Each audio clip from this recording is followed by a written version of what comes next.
"Drop the cane or I'll break it myself, old man." Despite his own warning, Officer Nicholas Millward didn't wait. He tore the white and red cane from Joseph Desmond's hand and snapped it over his knee. The mahogany handle, shaped by his late wife to fit his grip, hit the pavement and skidded into the gutter. Then, in one brutal motion, Officer Millward yanked Joseph's arms back and cinched the cuffs tight on his wrist, shoving him toward the cruiser. Joseph said nothing and complied, because he had survived 71 years by knowing which battles to fight and where. What Officer Millward didn't know was that Joseph's son had made a career of exposing moments like this, and somewhere beyond the reach of those closing cuffs, that reckoning was already beginning. Before continuing, comment where in the world you are watching from, and make sure to subscribe, because tomorrow's story is one you can't miss. The jacket was the first thing. Joseph Desmond always wore his good jacket on Tuesdays, the dark navy one with the brass buttons that Regina had bought him for their 40th anniversary.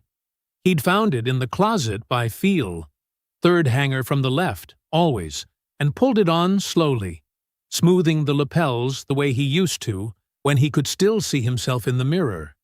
He couldn't see anything now, hadn't for 6 years, but he still smoothed the lapels. He stood at his apartment door on the 4th floor of a building on 118th Street in Harlem, New York, and did what he did every Tuesday morning. He patted his coat pocket. Pharmacy list, folded in thirds. Exact change for the barber shop.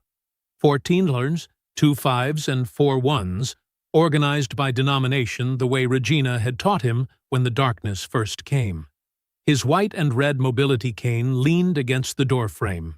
He picked it up, feeling the smooth mahogany handle settle into his palm like a handshake from an old friend. Regina had made that handle, sanded it herself, fitted it to the exact curve of his grip.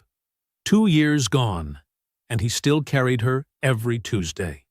Joseph stepped into the hallway, pulled the door shut behind him, and began moving toward the elevator with the easy confidence of a man who had walked this same path 600 times. Every bump in the carpet, every loose floorboard outside apartment 4C. He knew all of it. The darkness didn't scare him anymore. The root was in his bones. Outside, October had arrived the way October does in New York. Sharp air, the smell of roasting nuts from a cart somewhere up the block, kids' voices cutting through the morning on their way to school. Joseph's cane swept in steady arcs ahead of him as he turned south on Lenox Avenue, navigating the familiar cracked stretch of sidewalk near the corner where the city had been meaning to do repairs for 3 years. "Morning, Mr. Joseph," Clarence called out from behind his fruit stand, already arranging apples in neat rows. "Morning, Clarence," Joseph said without breaking stride. "Your voice sounds tired. You sleep last night?" Clarence laughed. "Man, how do you do that?" Joseph just smiled and kept walking. This was his neighborhood. He'd been a principal at a school 6 blocks away for 22 years. He'd buried neighbors here and watched their grandchildren be born.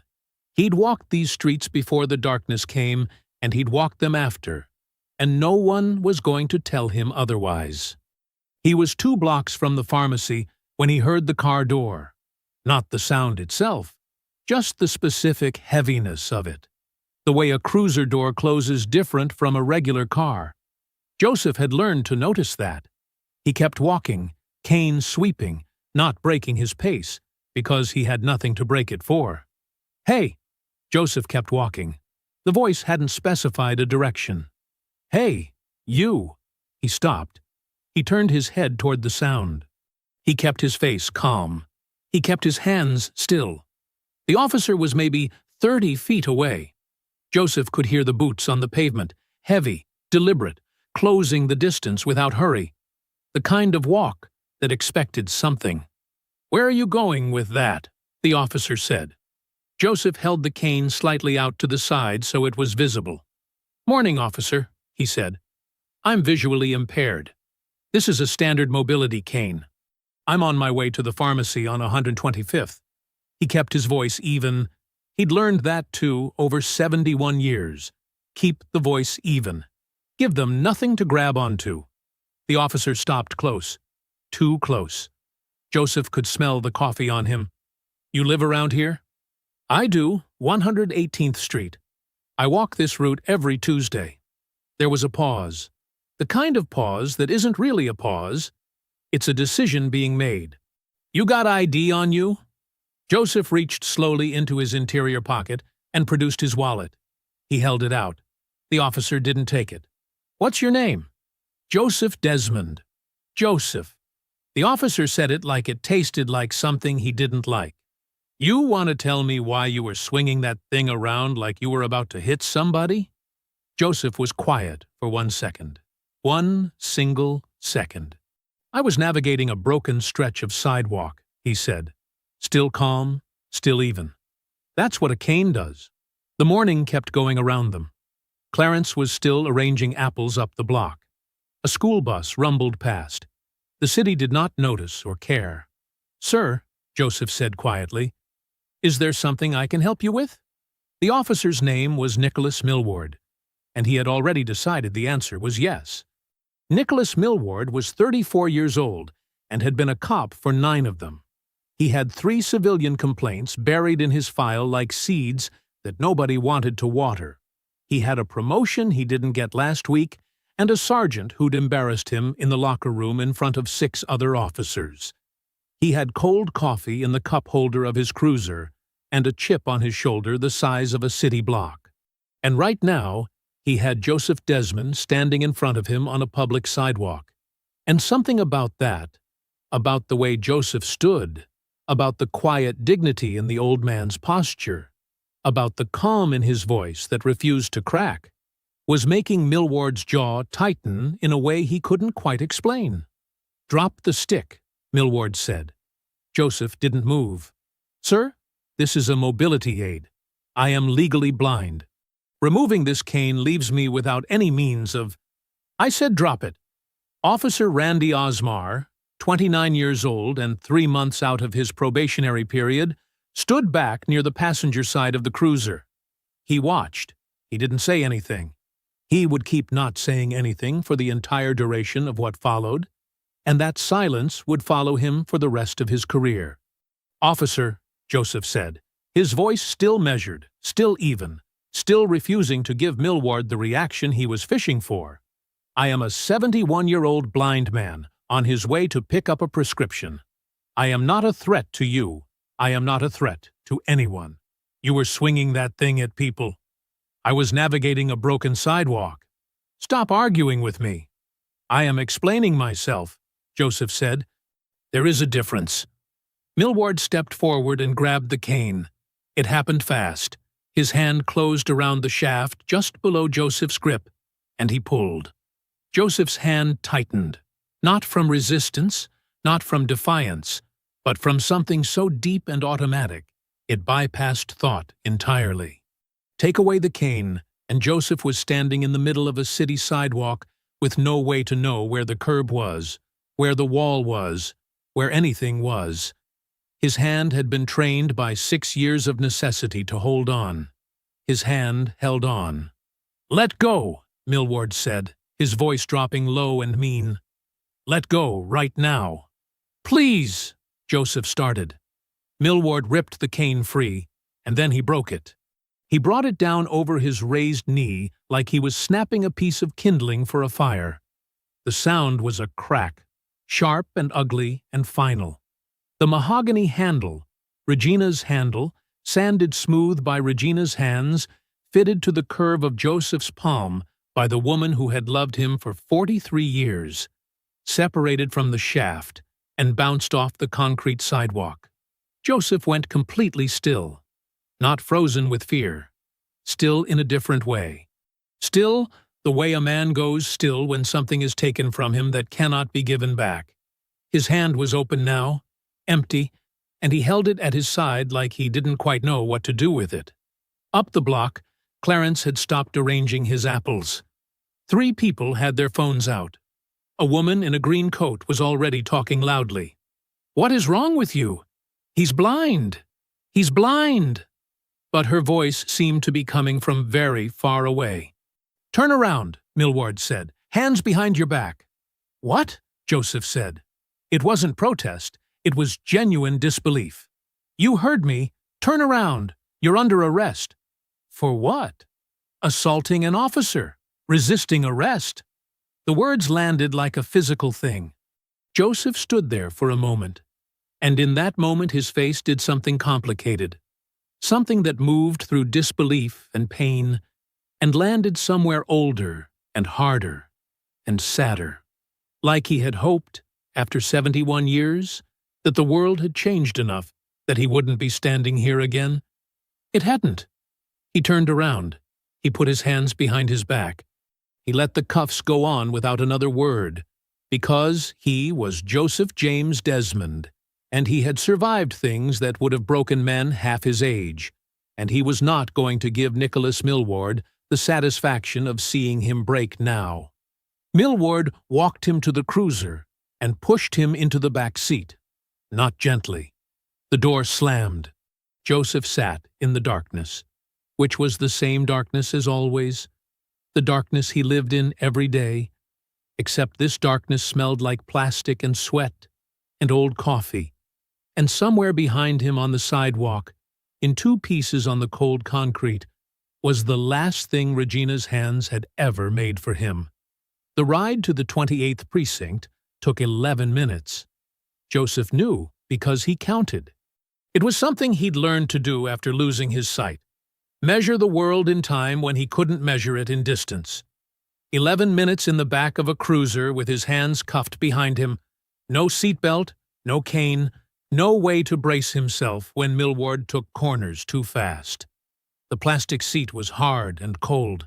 The cage divider in front of him smelled like someone else's fear. He didn't speak. There was nothing to say to these men that they were willing to hear. He thought about Regina instead. He thought about her hands working that piece of mahogany on the kitchen table, the sound of the sandpaper going back and forth in long, smooth strokes, while he sat across from her and pretended to read. He thought about her measuring his grip with a piece of string, serious as a surgeon. "I'm going to make sure it fits you right," she'd said. "You're going to carry it every day. It needs to feel like yours." It had. It always had. He pressed his lips together and looked straight ahead into the dark. The booking area of the 28th precinct was loud the way police stations are always loud. Phones, voices, the buzz of fluorescent lights that never quite settled into silence. A desk sergeant named Wilson looked up when Millward brought Joseph in, assessed the situation in about 2 seconds, and looked back down at his paperwork. Millward walked Joseph to the processing desk like he was delivering a package. "Assaulting an officer," he said to nobody in particular. "Resisting." "He's got no cane," Osmar said quietly, from somewhere behind Millward. "He'll survive." A younger officer near the far wall glanced over. He looked at Joseph, the good jacket, the steady posture, the empty hand that kept opening and closing slightly, without Joseph seeming to notice, and then looked away. Millward leaned against the counter while Joseph was processed. He was relaxed now. The tight-wound energy from the street had loosened into something worse, something easy and casual and entertained. "You see the way he was holding on to that thing?" Millward said to Osmar, loud enough to carry. He held up his own hand and mimicked a trembling grip. Then he let his eyes go vacant and swayed slightly, mocking the unsteady walk of a blind man. 2 officers laughed. One of them laughed too hard. Osmar made a sound that wasn't quite a laugh, and wasn't quite a protest, and wasn't quite anything at all. Desk Sergeant Wilson looked up. "Millward. He need disability paperwork filed?" Millward waved a hand. "Just process him. Policy says if the subject is visually—" "I said process him, Wilson." Wilson held Millward's gaze for 1 second. Then he looked back down at his form and kept writing. The paperwork that should have been filed was not filed. The accommodation that should have been made was not made. Joseph stood at the processing desk and said nothing. His face gave nothing away. But his right hand, the one that had held Regina's cane every day for 2 years, stayed open at his side, empty, like it was still waiting. 40 minutes earlier, a 22-year-old nursing student named Kelly Brown had posted a 47-second video to her social media account with the caption, "They arrested a blind man and broke his cane." In broad daylight. Somebody share this. 200,000 people shared it. One of them was Reverend Charlotte Luther. Charlotte Luther was 66 years old and had been organizing this community since before Millward was born. She ran the Wednesday food pantry at First Missionary Baptist. She had the mayor's personal cell number and wasn't afraid to use it. She had buried 3 members of her congregation who died waiting for justice that never came, and she had decided a long time ago that she was going to be the reason that stopped happening on her watch. She watched the video twice. Then she called Jamie Hennard. Jamie Hennard, 48 years old, civil rights attorney, had successfully sued the NYPD twice and was widely known in the department's legal office as someone they did not want to see walking through a door. She answered on the second ring, listened for 45 seconds, and said, "I'll meet you there." Within the hour, Reverend Luther was at the front desk of the 28th Precinct, with 8 community members at her back and Jamie Hennard beside her, with a briefcase and an expression like a closed fist. A local news van had pulled up outside. The camera was already rolling. The desk sergeant picked up his phone. Captain Gordon Norwell came downstairs 3 minutes later. He was 58 years old, silver-haired, with the careful face of a man who had spent 30 years learning exactly how much to reveal and when. He stepped into the lobby and took it all in without appearing to. The news camera on the sidewalk, the community members filling the waiting area, the attorney with her briefcase standing at the desk like she owned the floor beneath her feet. His expression did not change, but the decision was already made. Captain Norwell pulled Millward into a side hallway and spoke to him in a low, flat voice for 90 seconds. Nobody heard what was said. But when Millward came back out, the casual ease he'd been carrying since the booking desk was gone, replaced by something tighter, smaller. He walked back to the processing area without making eye contact with anyone. The charges against Joseph Desmond were dropped. The official reason, entered into the system by a desk sergeant who wrote it without comment, was insufficient grounds for arrest. No apology was issued. No explanation was offered to Joseph directly. Captain Norwell returned to the lobby and delivered a brief, carefully constructed statement to Reverend Luther and Jamie Hennard about a procedural review that would be conducted thoroughly and taken very seriously. He used the word committed 4 times in 6 sentences. Jamie Hennard wrote nothing down. She didn't need to. She'd heard versions of this speech before. Different mouth, same words, same meaning, which was, "Please go away." She had no intention of going away. Joseph's belongings were returned to him in a plastic tray. His wallet, his pharmacy list, still folded in thirds, his $14, still organized by denomination. And finally, 1 evidence bag containing 2 pieces of broken white and red cane, the mahogany handle separated cleanly from the shaft, like something that had been alive and wasn't anymore. Joseph picked up the evidence bag with both hands.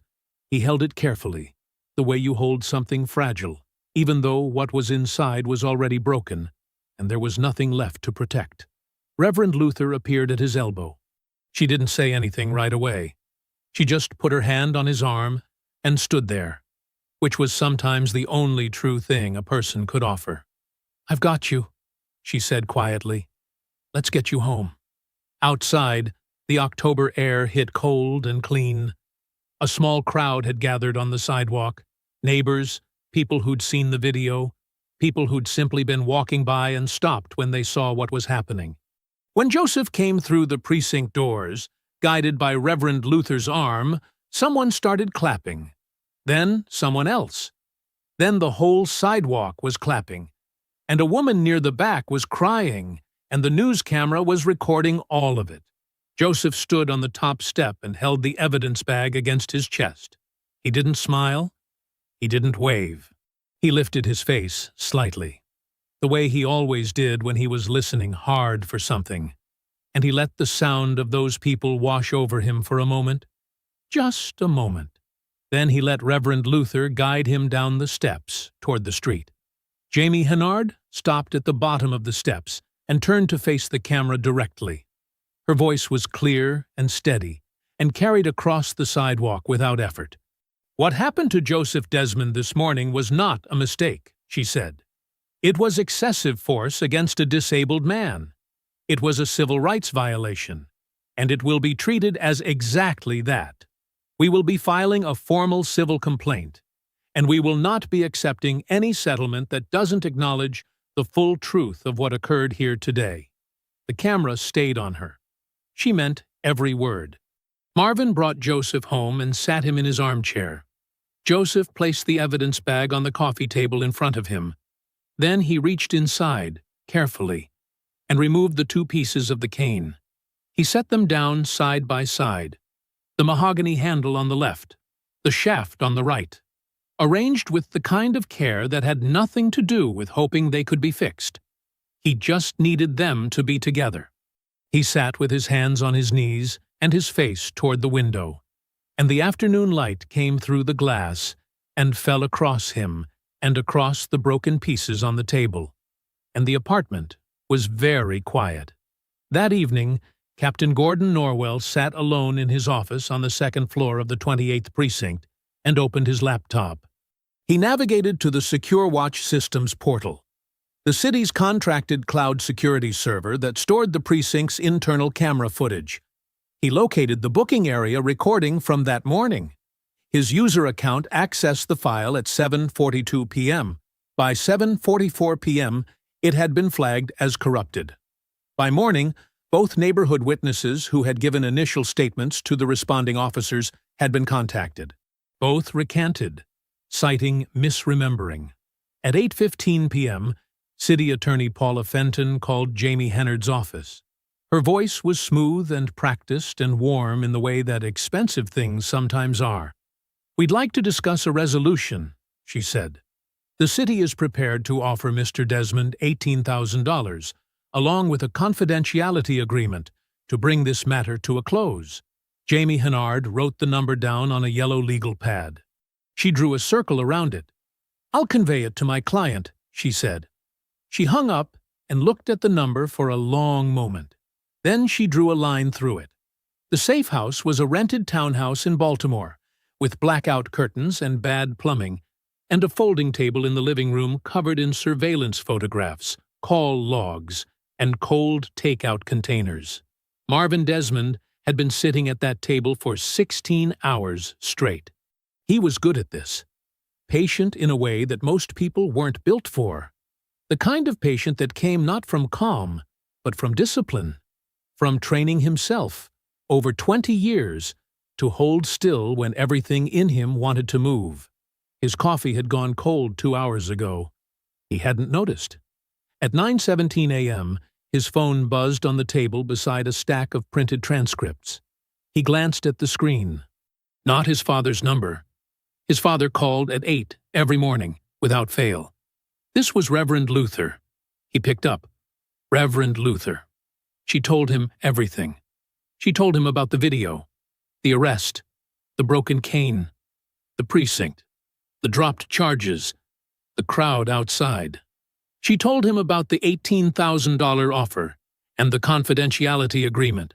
She told him about the 2 witnesses who had recanted overnight and the security footage that had been quietly flagged as corrupted by morning. Then she said, "Marvin, they broke Regina's cane."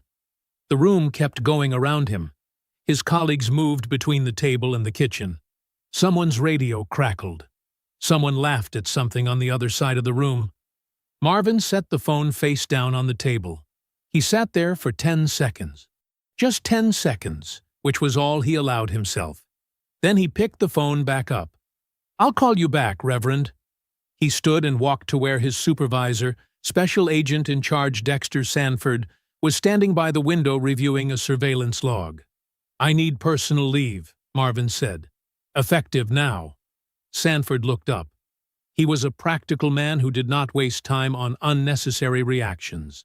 "We're 16 hours into a build that's taken 8 months, Desmond.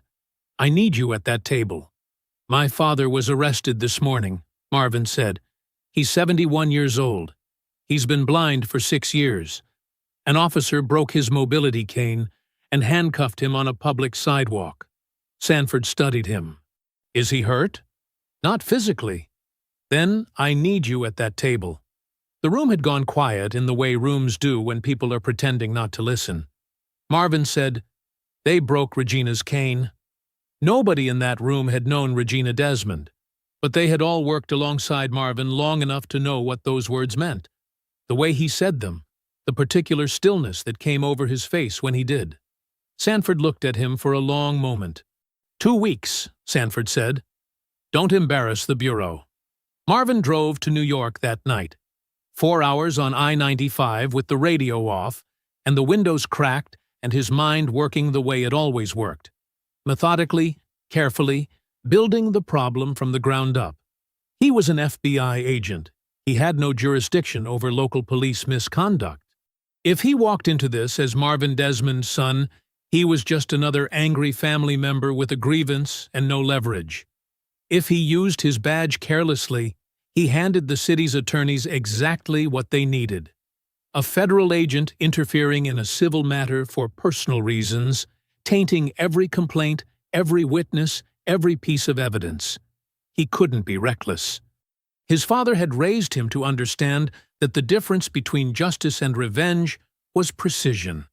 But there was something else Reverend Luther had mentioned, almost as an aside, near the end of the call.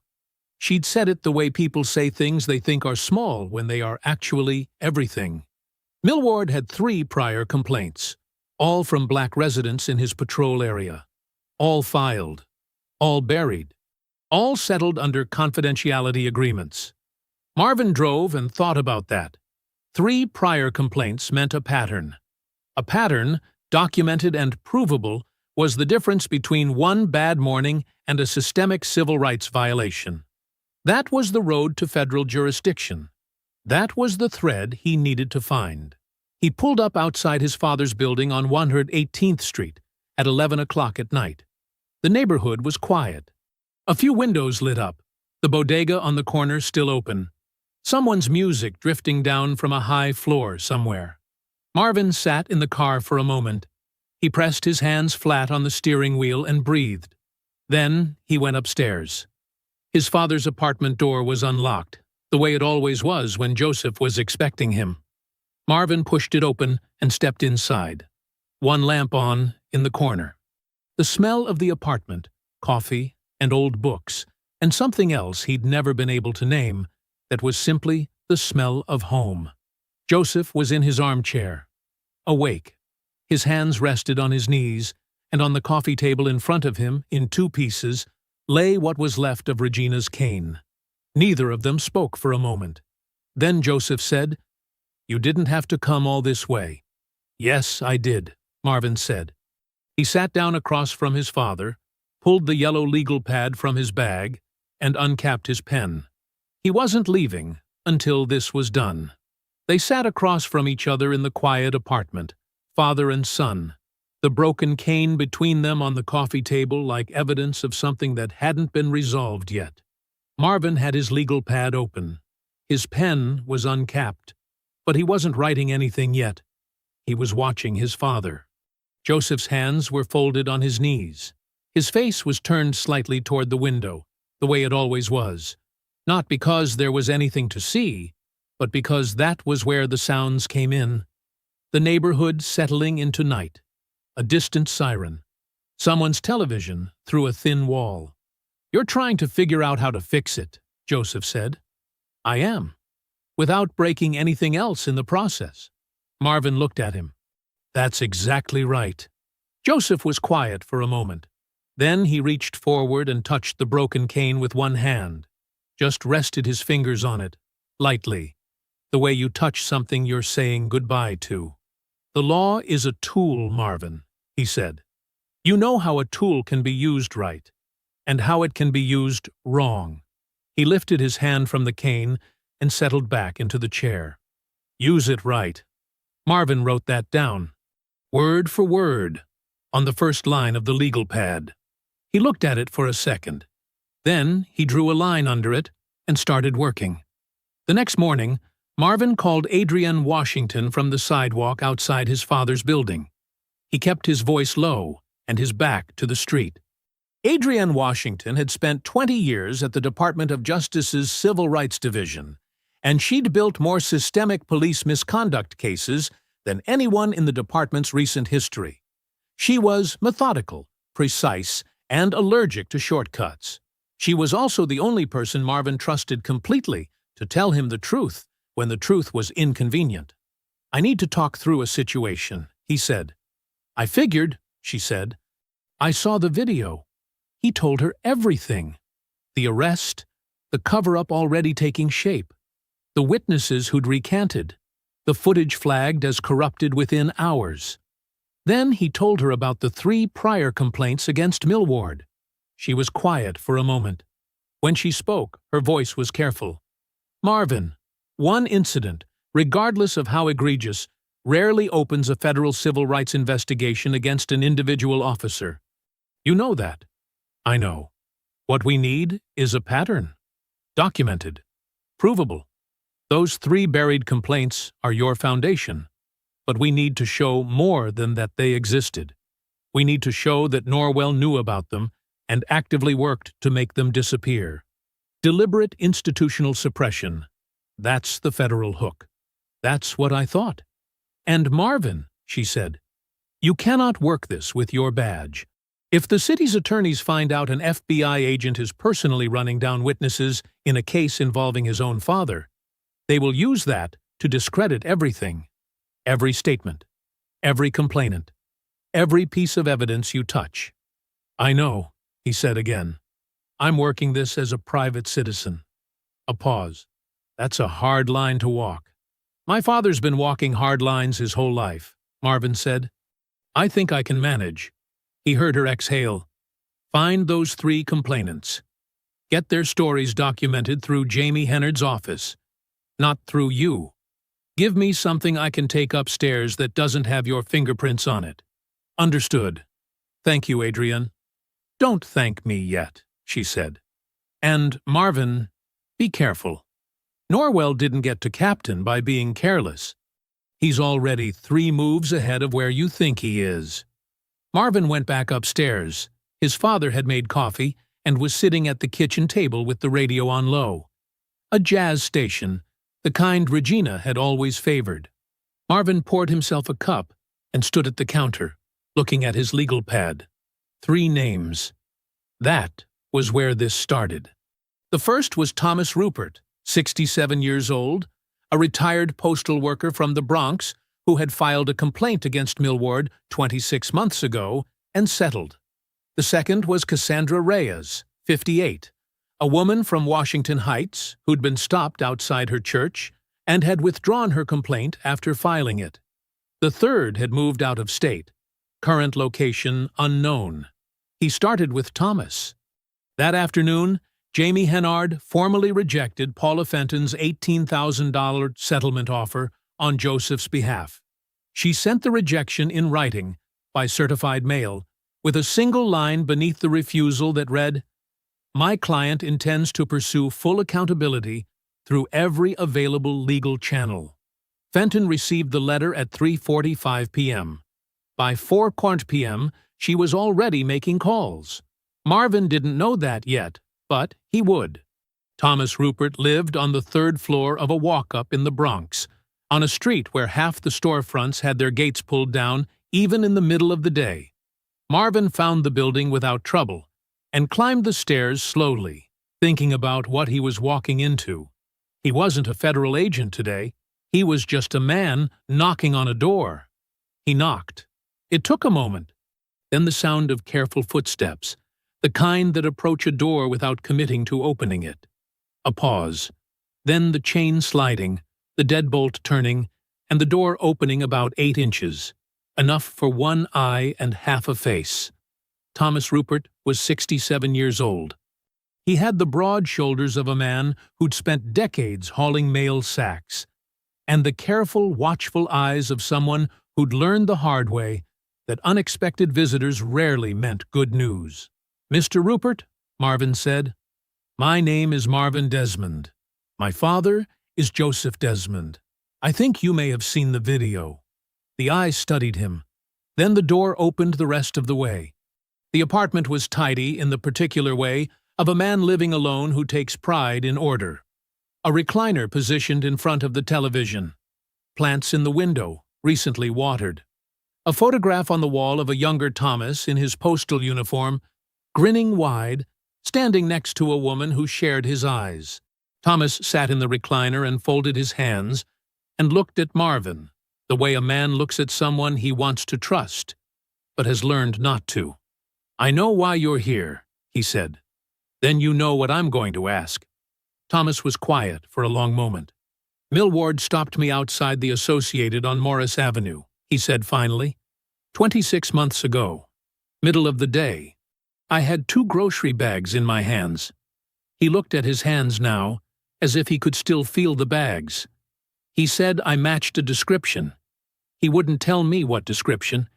He told me to put the bags down, and when I asked why, he put his hand on my chest and pushed me into the wall." The room was very quiet. "I filed the complaint the same day," Thomas continued. "Wrote down everything while it was still fresh. Dates, times, badge number, everything." He paused. 3 days later, somebody from the city attorney's office called my daughter's job. Her supervisor got a call, asking questions, professional questions, the kind designed to make an employer nervous. Marvin didn't move. And then? And then my daughter called me crying, asking me what was going on, asking if she was going to lose her job. Thomas's voice didn't break, but it got very flat. I settled for $9,000 and signed their paper, and I have not spoken about it since. He looked at Marvin directly. "I cannot go through that again. I'm sorry. I'm sorry about your father. I watched that video, and I felt sick to my stomach because I know exactly what that man was feeling on that sidewalk. I know it in my bones." His jaw tightened. "But I cannot put my daughter back in that position. I won't." Marvin nodded slowly. He didn't push. He thanked Thomas Rupert, stood, and left. He was standing outside on the sidewalk, hands in his jacket pockets, when his phone buzzed with a news alert. The headline read, "Joseph Desmond, arrested in viral cane video, has prior arrest record." Marvin read the article in 40 seconds. It referenced a 12-year-old arrest, described in deliberate, vague language that implied violence and instability. It did not mention that the charges had been dismissed the same week. It did not mention that Joseph had intervened to protect a student from an attacker outside his own school. It did not mention the commendation the school board had issued him the following year. It was a clean hit. Surgical. Designed to do maximum damage with minimum facts. Fenton's office. Had to be. He stood on that Bronx sidewalk and read the comment section for 30 seconds, enough to see the damage already spreading, and then put his phone away because reading further would not help anything. He pulled out his legal pad instead. Beneath Thomas Rupert's name, he wrote 2 words and underlined them both. Systemic. Deliberate. This wasn't one officer with a bad temper. This was a machine, built piece by piece over years, designed to hurt people, and then hurt them again when they tried to say something about it. He uncapped his pen and wrote the second name on the list. Cassandra Reyes. Washington Heights was 40 minutes from the Bronx by subway, and Marvin spent the ride with his legal pad open on his knee, reviewing his notes from Thomas Rupert's apartment. He read them twice. Then he closed the pad and watched the city move past the windows in the dark tunnel and thought about what a machine looks like when you're standing inside it. It looks like nothing. That's the point. It looks like paperwork and phone calls and legal language and unfortunate coincidences. It looks like a daughter's employer getting a routine inquiry. It looks like a witness who simply changed her mind. It only looks like a machine when you step back far enough to see all the pieces moving together. Marvin was stepping back. Reverend Luther had called ahead. When Marvin knocked on the door of Cassandra Reyes's apartment on 181st Street, it opened within seconds. No chain, no hesitation. Cassandra Reyes was 58 years old, small and sharp-eyed, with the kind of stillness about her that suggested she'd been holding something in for a long time, and was very tired of holding it. "Come in," she said. "I've been waiting for someone to come." The apartment smelled like coffee and candle wax. A large wooden cross hung above the kitchen doorway. On the table, before Marvin had even sat down, there was already a manila folder. Thick, organized. He looked at it, then at her. 18 months, she said, sitting across from him and folding her hands on top of the folder. "I have been waiting 18 months for someone to sit in that chair." She told it straight, without drama, in the manner of a woman who had rehearsed the telling so many times it had worn smooth. Millward had stopped her on a Tuesday evening, 17 months ago, half a block from First Missionary Baptist, where she sang in the choir. She'd been carrying her sheet music. She was running 3 minutes late and walking quickly, and Millward had stepped out of his cruiser and told her to slow down. She slowed down. She asked politely what the problem was. "Problem is, you're acting suspicious," Millward had told her. "Where are you going in such a hurry?" she explained. "Choir rehearsal. Half a block." She even pointed at the church. Millward made her stand on that sidewalk for 22 minutes. He ran her ID. He asked her the same questions multiple times in slightly different orders, the way people do when they're hoping to catch a contradiction. He went through her choir bag. He held up her sheet music and looked at it like it might be something else entirely. "He wasn't looking for anything," Cassandra said. "He was just making sure I knew I could be stopped, that I could be made to stand there, that there was nothing I could do about it." When she finally reached the church, she was shaking so badly that Reverend Luther had sat with her for 20 minutes before she could sing a note. She filed the complaint the next morning. 2 weeks later, a man called her cell phone. He introduced himself as an immigration attorney. He told her, in a sympathetic and professional voice, that he'd become aware of her situation through community channels and wanted to offer guidance. He told her that pursuing civil action against the police department could complicate her pending citizenship application, flag her file, create delays, attract scrutiny she didn't want. She thanked him and withdrew the complaint that same afternoon. Marvin looked up from his notepad. "Did he give you his name?" Cassandra opened the folder. "He gave me his card," she said. "I kept everything." She slid a business card across the table. Marvin picked it up. The name on it meant nothing to him yet. But that evening, sitting in his father's kitchen with his laptop open, it would mean everything. The attorney had no established immigration practice. His firm's website had been registered 8 months before Cassandra's complaint was filed. And buried in the public records of the city's outside legal counsel contracts was a retainer agreement. The same firm, hired 2 months before Cassandra ever picked up a phone to file her complaint. They had been ready, waiting, a tool already built, sitting in a drawer, ready to be used on whoever needed silencing next. Marvin set the business card down on the table carefully, the way you set down something you don't want to damage. "Ms.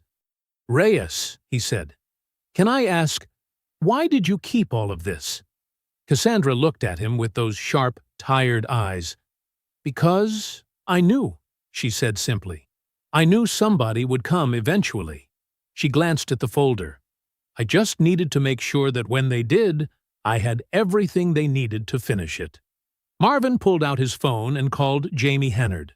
Jamie Hennard filed the federal civil rights complaint on a Thursday morning. It was 41 pages long.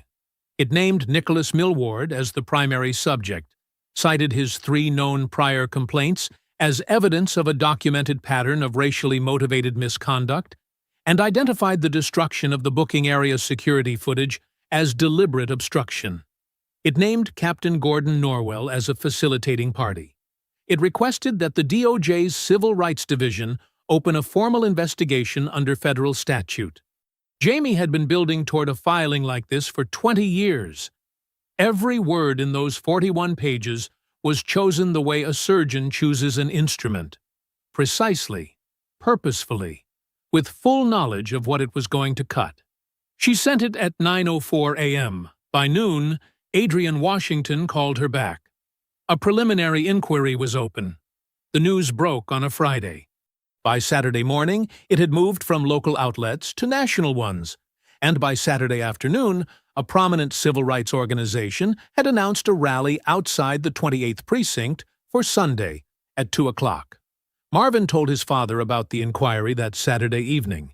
Joseph was in his armchair, hands on his knees, face toward the window. "Things are moving," Marvin said. Joseph was quiet for a moment.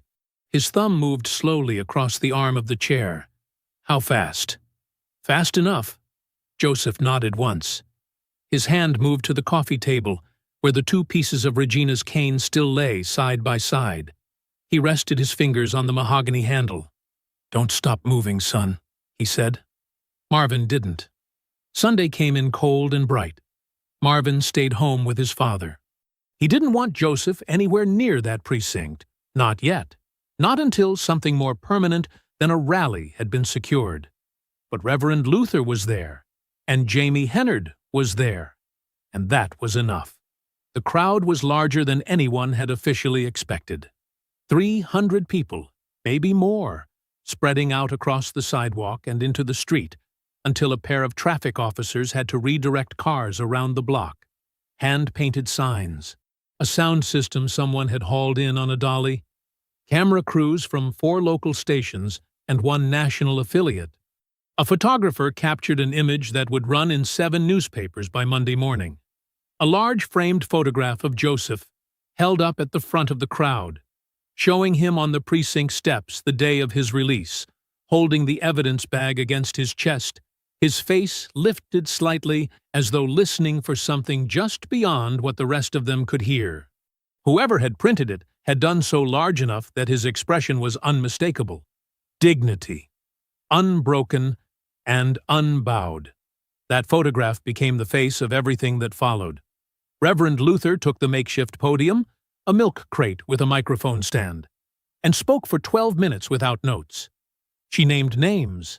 She cited dates. She told Thomas Rupert's story without using his name, and she told Cassandra's story without using hers, and she told Joseph's story using every detail, because Joseph had given his permission for every detail to be used. "They thought breaking his cane would break him," she said, her voice carrying clean and clear over the crowd. "They do not know Joseph Desmond." The crowd answered her. Jamie Hennard followed. She was brief and precise in the way that landing a punch is brief and precise. She confirmed the federal inquiry. She stated that the city's settlement offer had been rejected. She said the word accountability 4 times, and meant it differently each time. Meanwhile, Captain Gordon Norwell sat in a chair before the precinct's Civilian Oversight Board and performed the role he had spent 30 years perfecting. He was cooperative. He was concerned. He expressed deep commitment to community trust and departmental transparency. He used the word thorough 6 times and looked each board member in the eye when he said it. He answered every question fully and revealed nothing. The board thanked him for his time. Norwell drove back to the precinct, went up to his office, and closed the door. He sat at his desk for a few minutes, very still, looking at nothing in particular. Then he opened his laptop and began drafting a memo to his administrative staff about updated internal record-keeping procedures. He was 3 moves ahead. He had always been 3 moves ahead. He just didn't know that Marvin Desmond wasn't playing the same game he was. That evening, the mayor's office issued a public statement calling for a full departmental review and expressing commitment to ensuring all residents of New York City were treated with dignity and respect. Marvin read it on his phone and set the phone face down on the table. Some words meant something. Some words were weather. A lot of sound and motion that changed nothing on the ground. He picked his legal pad back up and kept working. 3 days after the rally, a judge ruled the bystander video inadmissible. The ruling came down on a Wednesday morning, buried in procedural language about the filming of on-duty city employees without departmental consent. Fenton's legal team had been working that angle for weeks, hunting for the right judge, the right argument, the right moment to file. They found all three. The ruling didn't kill the civil case outright, but it ripped the heart out of it. The video, the 47 seconds that had been seen by over 1 million people, the thing that had started all of this, could not be used in a courtroom. The most powerful piece of evidence Joseph Desmond had was now off the table. Jamie Hennard called Marvin at 8 in the morning and gave it to him straight, the way she always did. No softening, no false comfort, just the facts, clean and hard. Marvin thanked her and hung up. He sat at his father's kitchen table and wrote the ruling down on his legal pad, word for word, the way his father had taught him to write down things that were difficult. "If you write it down," Joseph used to say, "it can't sneak up on you twice." He stared at what he'd written. Then he turned to the next page and kept working. The second blow came that afternoon. Thomas Rupert called. Marvin knew from the first syllable, the particular heaviness of it, the way a man sounds when he has made a decision that costs him something real. "I can't do it," Thomas said. "I'm sorry, Marvin. I'm so sorry." "What happened?" A long pause. "They called my son's job this time." His voice was very quiet. "Not my daughter. My son. Different employer. Different city. Different state. They found him anyway." Another pause. "He called me this morning asking if he was going to be fired. He has 3 kids, Marvin. He just bought a house." Marvin closed his eyes. "Thomas." "I'm sorry," Thomas said again. "I am so sorry about your father. I mean that with everything I have. But I can't be the reason my son loses everything he's built." His voice cracked, just slightly, at the edges. "I hope you understand." "I understand," Marvin said. And he did. That was the worst part.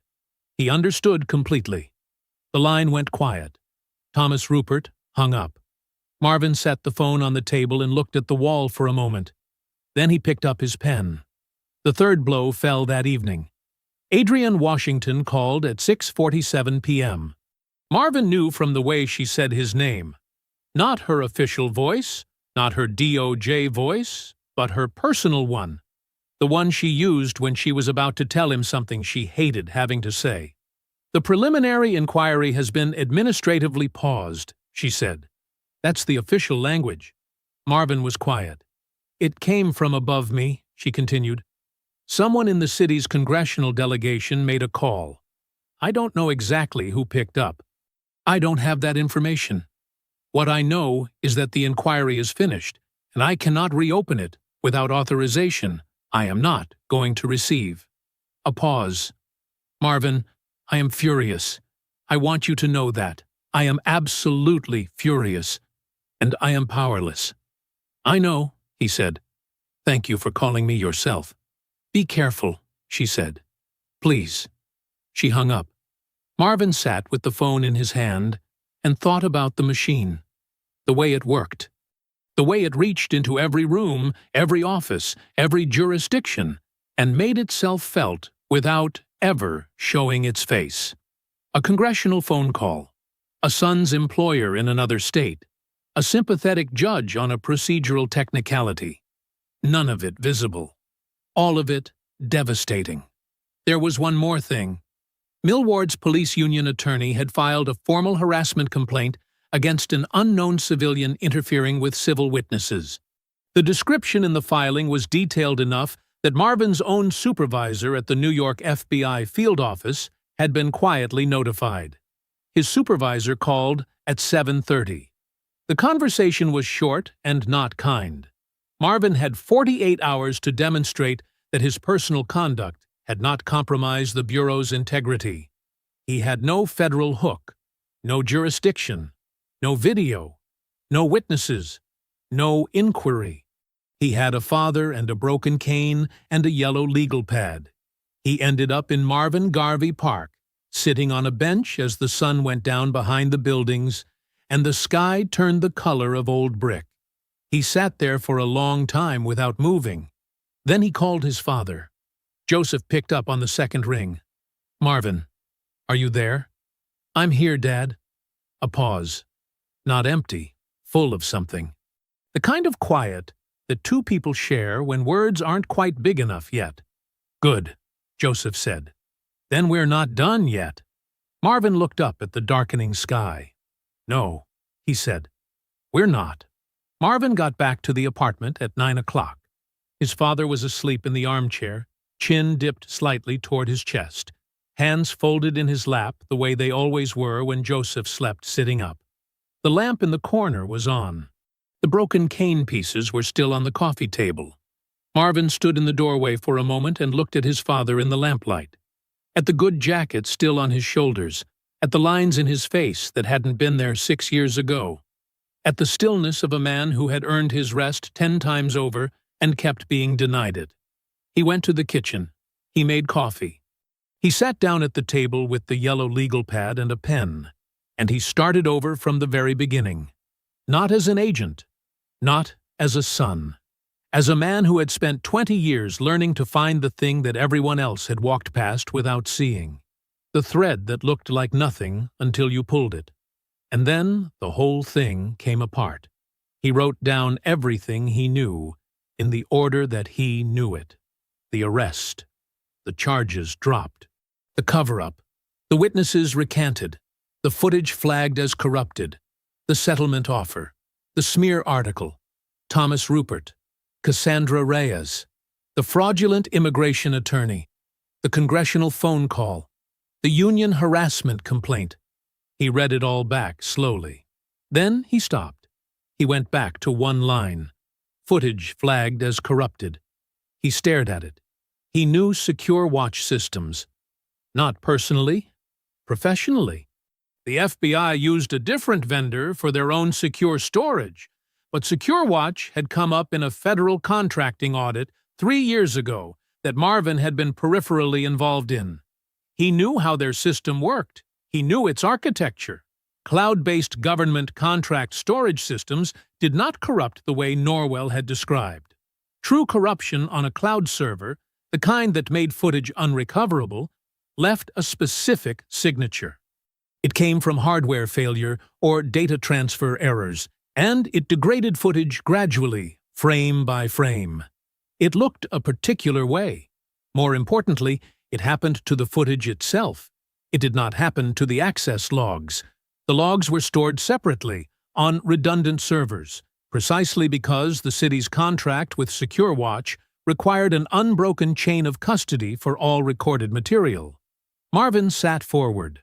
If someone had accessed that footage and deleted it deliberately, that deletion would be recorded in the access log. A user account, a timestamp, a specific terminal. Cloud deletion, the kind that looks like corruption if nobody checks too carefully, was not true deletion. Not under a system like SecureWatch. Under the city's contract, deleted footage was held in a recoverable state on SecureWatch's backup servers for 30 days before permanent removal. He looked at the calendar on his phone. 26 days since the arrest. 4 days left in the recovery window. He sat very still for a moment. The kitchen was quiet. The refrigerator hummed. From the living room, he could hear his father breathing in slow and even measures. Destroying records on a municipal government contract system was not a local police matter. Municipal contracts with federal compliance requirements fell under federal records statutes. Deliberately deleting secured government footage wasn't evidence tampering in a civil case. It was a federal crime. Specifically, it was a violation of 18 U.S.C. Para 1519, Destruction of records in a federal investigation. Marvin couldn't open a civil rights investigation. He had no jurisdiction over local police misconduct. He had been told that in 4 different ways by 4 different people over the past 2 weeks. But he absolutely could report a federal records destruction violation to the FBI Cyber Division. That was not personal. That was not overreach. That was a citizen, any citizen, FBI agent or not, reporting a federal crime through the correct channel. He looked at the clock on the microwave. 2:04 a.m. The Cyber Division had a 24-hour reporting line for federal records violations. It was designed for corporate whistleblowers and government contractors. Nobody had ever used it the way Marvin was about to use it. He picked up his phone. He sat with it in his hand for a moment, thinking about what his father had said. The law is a tool.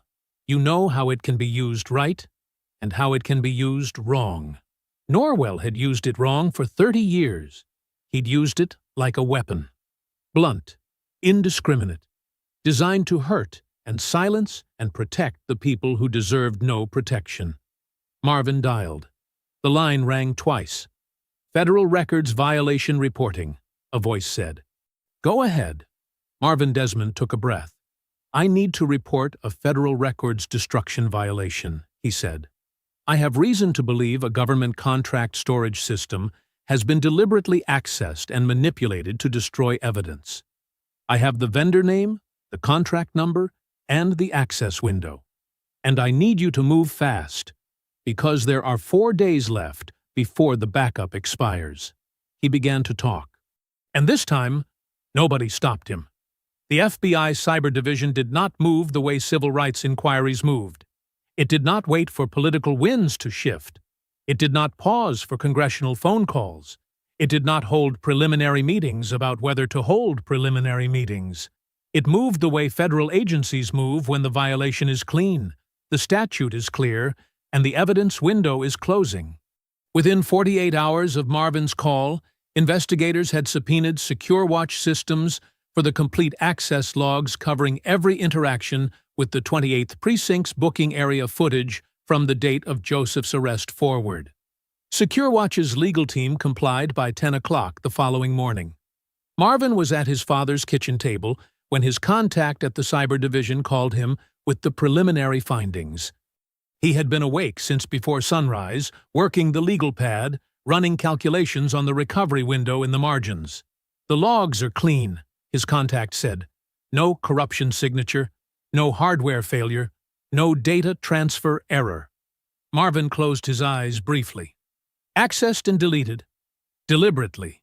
Specific user account. Registered to the 28th Precinct Administrative System. The deletion was performed from a terminal inside the precinct building. A pause. The account belongs to a Captain Gordon Norwell. The kitchen was very quiet. And the footage?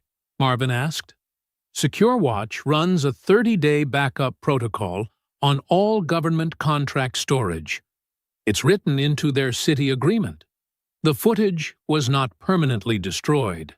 Another pause. This one with something different in it. We recovered it this morning. Marvin set his pen down on the legal pad. He pressed his hand flat on the table and breathed. How bad is it? He asked. You'll want to sit down when you watch it, his contact said. You're already sitting down, right? I am. Stay sitting. The recovered footage ran for 14 minutes and 22 seconds. Marvin watched it alone on his laptop at the kitchen table, with the volume low so it wouldn't wake his father. He watched it once straight through without stopping. Then he closed the laptop and sat with his hands folded and stared at the wall for a long time. The footage showed Nicholas Millward inside the booking area maybe 20 minutes after Joseph had been processed. He was relaxed, comfortable. He stood near the far wall with 2 other officers and Osmar, and he was performing. There was no other word for it. He held up both hands and let his eyes go vacant, and stumbled slightly, mocking the walk of a blind man.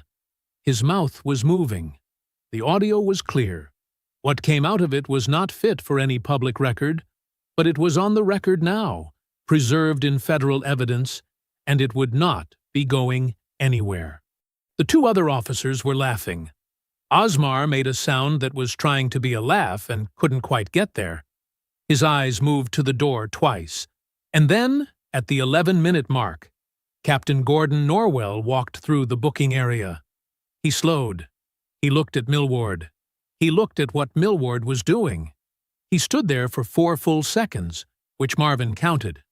Then he kept walking. He went through the far door without a word, without a gesture, without a single indication that what he had just witnessed was anything other than acceptable. 4 seconds. 30 years of authority. And he kept walking. Marvin opened the laptop again and watched those 4 seconds 3 more times. While the Cyber Division was working, Jamie Hennard's emergency motion regarding the fraudulent immigration attorney was heard by a different judge, one Paula Fenton had not anticipated. The motion was granted before noon. The attorney's communications were subpoenaed. What came back was comprehensive and damning.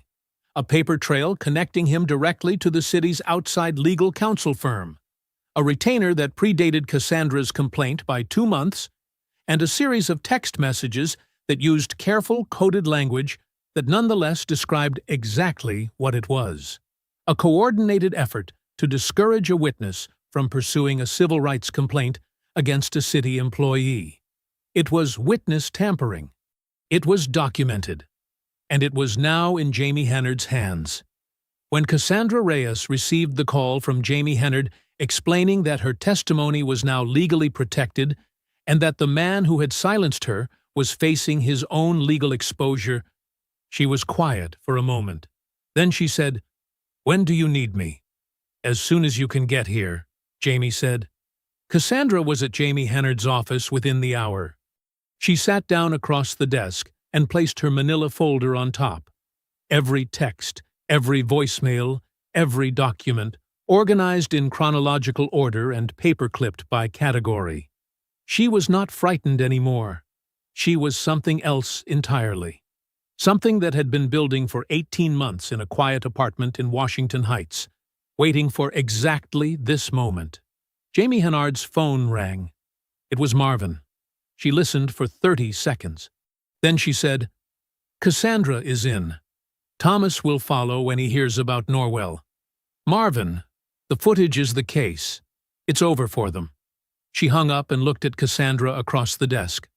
"Let's get to work," she said. Thomas Rupert called at 7:52 in the morning. Marvin was already awake, already at the kitchen table, already on his second cup of coffee.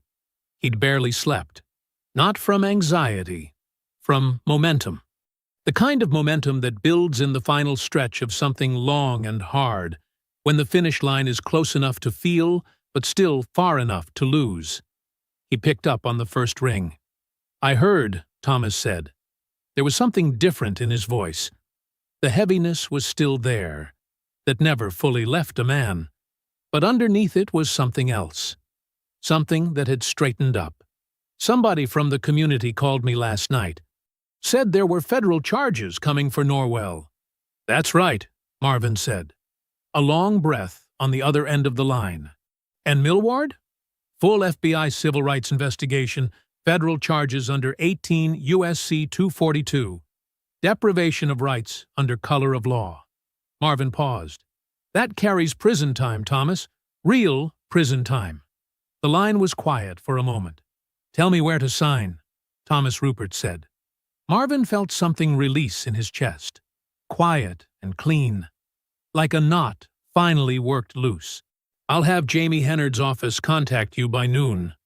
"I'll be here," Thomas said. "I'm not going anywhere." He hung up. Marvin set the phone down and looked at the window. The morning was gray and cold outside, the kind of October morning that meant business. He wrote Thomas Rupert's name on the legal pad and drew a clean line under it. The federal records destruction charges against Captain Gordon Norwell were filed formally at 9:15 that Wednesday morning. The paperwork named him specifically, his user account, his terminal, his timestamp, his deliberate access and deletion of secured government contract footage. There was no ambiguity in the language. There was no room for the careful, polished performance he had spent 30 years perfecting in boardrooms and oversight hearings.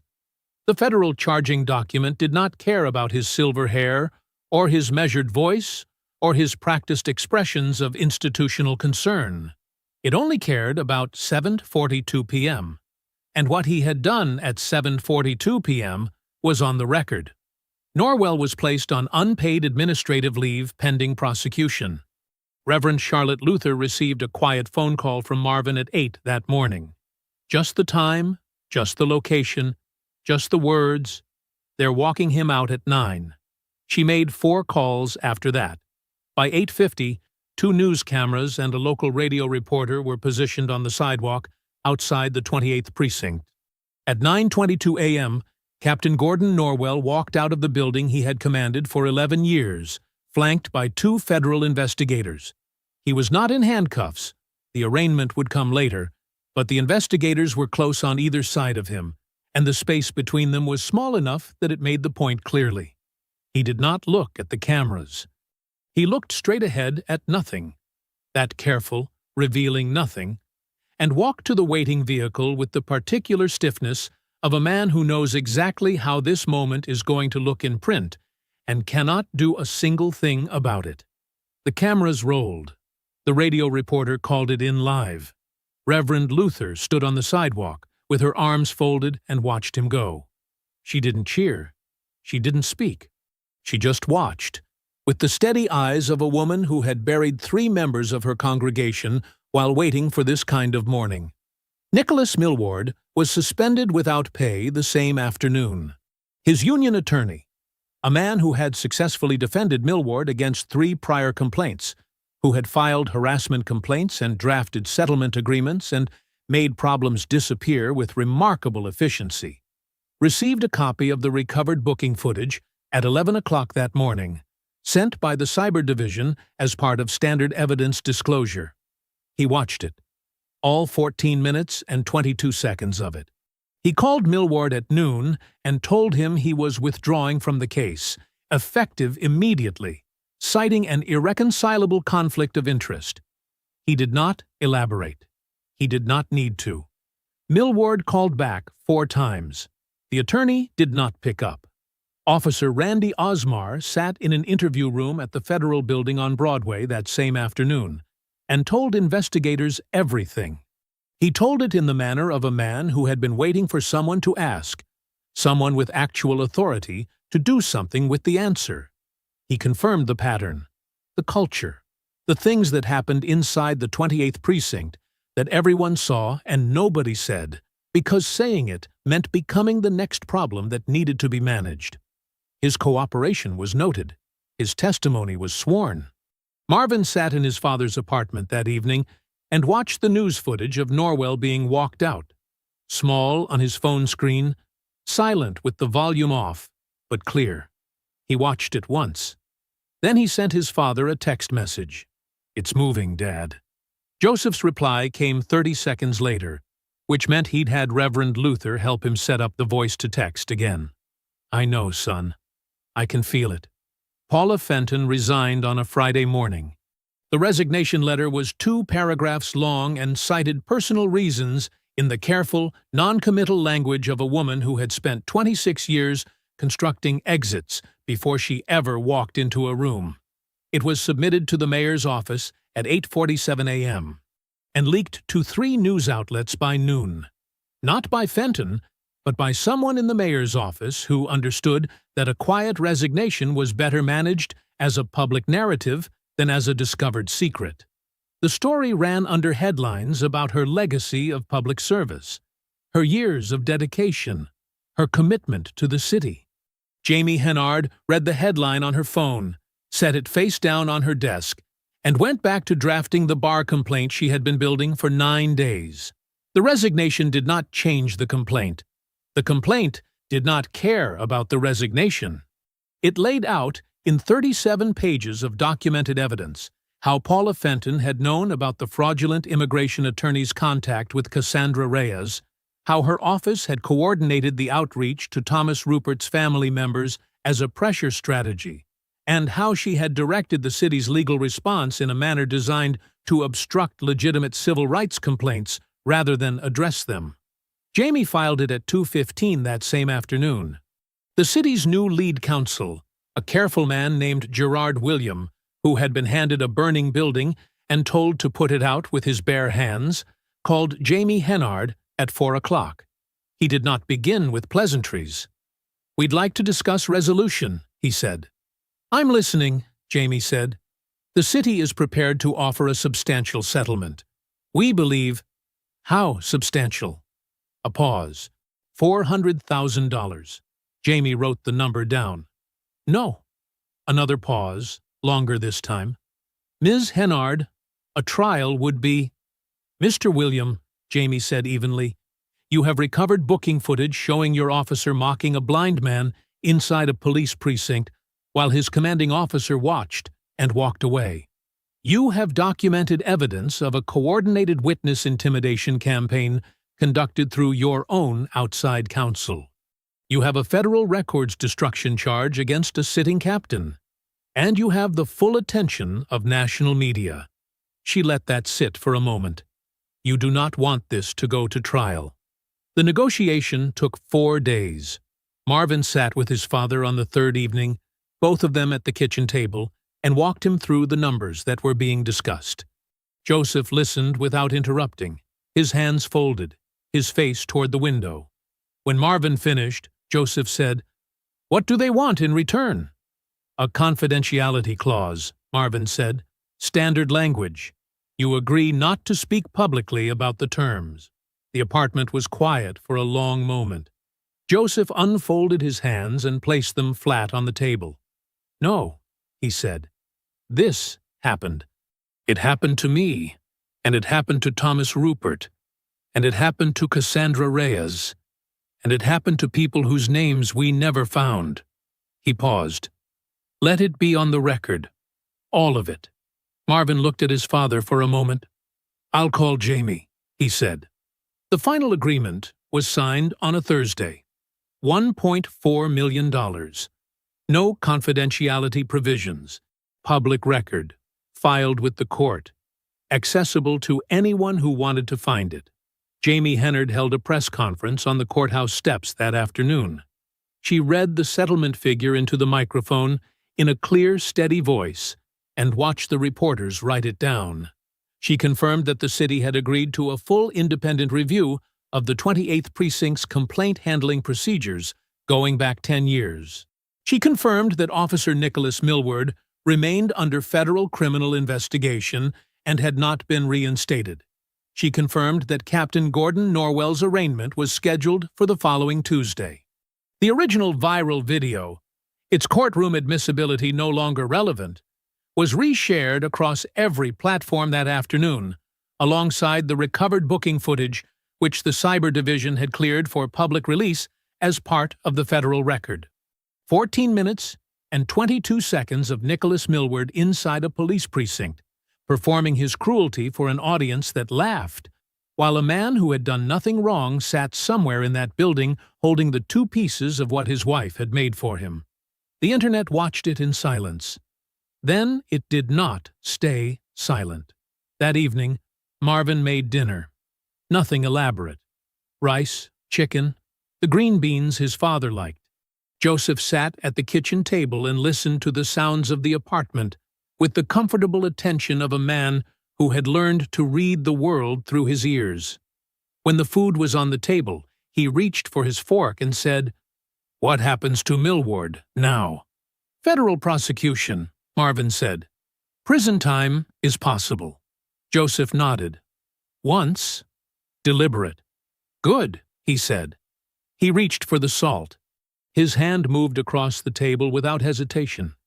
Easy. Certain. Knowing exactly where everything was. Some things, Marvin thought, watching his father's hand, could not be taken, no matter how hard someone tried.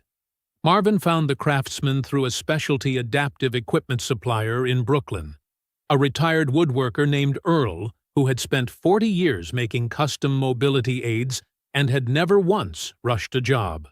Marvin had brought him the broken pieces 3 weeks ago. Both of them, the shaft and the handle, still in the evidence bag. Earl had held the mahogany handle for a long time without speaking, turning it slowly, reading it with his hands the way Joseph read the world. Then he'd looked up and said, "I can't make it the same, but I can make it right." Marvin had said, "That's all I'm asking." On a Saturday morning, 3 weeks after the federal charges were filed, Marvin arrived at his father's apartment with the new cane wrapped in brown paper and tied with a piece of twine. He set it on the coffee table, the same coffee table where the broken pieces had lived for over a month. The broken pieces were gone now. Marvin had moved them to a shoebox in the closet, carefully, the night before. He wasn't ready to throw them away. He didn't think he ever would be. Joseph heard the paper on the table. His head tilted slightly. "What's that?" "Open it," Marvin said. Joseph leaned forward and found the package with his hands. He worked the twine loose slowly, pulled back the paper, and his fingers found the cane. He was quiet for a long moment, hands moving along the shaft, up to the handle. The mahogany was new, lighter in color, not yet worn to the deep warmth of Regina's, not yet shaped by years of a particular grip. But the fit was right. Earl had measured from the broken handle. He'd matched the weight, the balance, the exact diameter where Joseph's thumb met his fingers. Joseph held it and didn't speak. "It's not hers," Marvin said. "I know that." Joseph ran his thumb along the handle once, twice. Then he settled back in the chair with the cane resting across his knees and his hands folded over it. "She'd have liked that you tried," he said. They sat together for a while after that. The apartment did what it always did, held them in its particular quiet, the jazz station low on the radio, the sounds of 118th Street coming up through the window. Marvin drank coffee. Joseph rested. Neither of them needed to fill the silence with anything. Then Joseph said, "You ready to walk?" They went downstairs together, side by side in the elevator, out through the lobby and into the October morning. The air was sharp and clean. Joseph stepped onto the sidewalk and set the cane. He squared his shoulders. He smoothed his lapels with his free hand, the good jacket, the navy one with the brass buttons, the third hanger from the left. Marvin watched him do it and felt something very large and very quiet move through his chest. They turned toward 125th Street. What Reverend Luther had arranged, and had not fully warned them about, revealed itself as they rounded the corner. The block was full of people. Not a crowd in the rally sense, not signs and sound systems and news cameras on tripods. Something different. Something that had assembled itself out of love rather than logistics. Neighbors standing on their stoops. Families on the sidewalk. Former students of Joseph's, men and women in their 40s and 50s, gray at their temples, who had driven from New Jersey and Connecticut and Long Island to be on this particular block, on this particular morning. Clarence, the fruit vendor, stood in front of his cart, with his apples arranged in neat rows and his hands at his sides. The woman in the green coat, the one who had shouted the day of the arrest, stood near the corner. The barber shop owner stood outside his open door with his arms folded and his chin up. A hand-painted banner stretched between two lampposts, white letters on blue. Joseph Desmond walked here first. Joseph couldn't see any of it, but he heard it. The applause started near the front, someone near the corner who couldn't hold it anymore, and then moved down the block like a wave, building as it went, until the whole street was giving it back to him. Joseph stopped walking. He stood very still for a moment. Then he lifted his face toward the sound, the way a man turns his face toward the sun after a winter that lasted too long. His eyes were closed behind his dark glasses. His hand was steady on the new cane. His shoulders were back. His chin was up. He was not a victim standing on that sidewalk. He had never been a victim. He was Joseph James Desmond, retired principal, husband of Regina, father of Marvin, resident of this neighborhood for 41 years. And he was home. Marvin stood beside his father and did not speak. There were no words equal to the moment.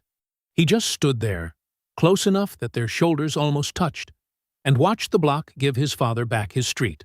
Joseph took one breath, then another. Then his cane swept forward, measured, confident, certain. And Joseph James Desmond walked his Tuesday route. Every crack in the sidewalk exactly where he remembered. Every uneven curb. The fruit stand. The barber shop. The pharmacy on 125th. All of it his. All of it still there. All of it waiting. If you enjoyed the story, leave a like to support my channel and subscribe so that you do not miss out on the next one. On the screen, I have picked 2 special stories just for you. Have a wonderful day.